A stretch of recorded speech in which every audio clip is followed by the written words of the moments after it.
Кырымда көйдөшлер көрüşүүлөрү мевсими башланды ве біз Акмеджет районунун Дауылжар көйүнө келдик. Да doğrusu bu көй олган ерде. Чүнки көй чоктан энди yok ве Дауылжарлар бу сене якын олган Кировская көйүндө топлаштылар.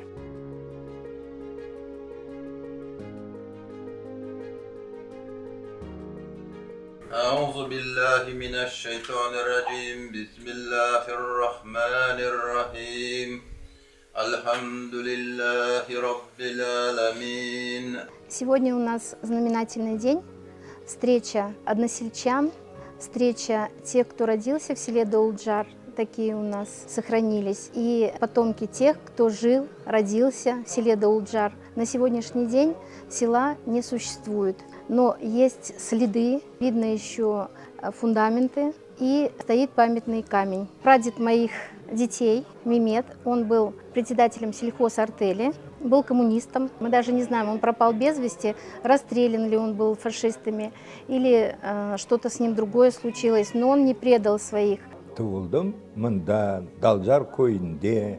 Дауылжарганда бушки жоқ. Такой большой куй еді, 10-летняя школа была, все, мельница большая была ветровая. В 86 году я когда приехал, там ничего не было, ровно. Даже кладбище уничтожили там. Авамны инештемimiz шо көйде тоғылған. Дауылжар көйі мына шындығы заманда Кировский мына қасабасы болған.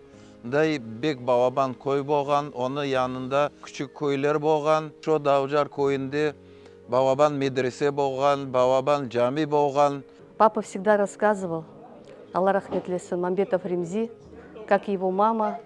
Он родился 27 марта 1944 года, а в мае, 18 мая выселили весь народ. И ему было всего лишь месяц с копейками. Когда я прихожу на могилу Апчем, Бахтыл Апчем, я всегда читаю дуа и благодарю ее за то, что она сохранила моего отца и появилась я на свет. Очень важно помнить, кто ты есть. Нужно собираться, джематнен, вспоминать наших предков. Эвелки Балабан ве Дульбер көйден аман-аман бір шей қалмады, ве аты эски сақланған қою ве evlerinin ташларыны от içinde tapıp қыдырмақ зор ола.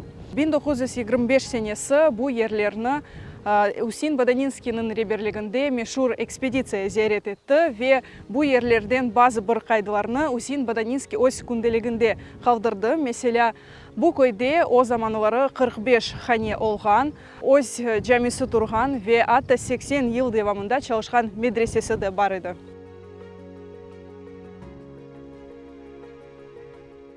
19 asırda bu yerlerde belli bir bay adamı yaşagan Ablemit Çelebi ve onun adı tarihte saklandı.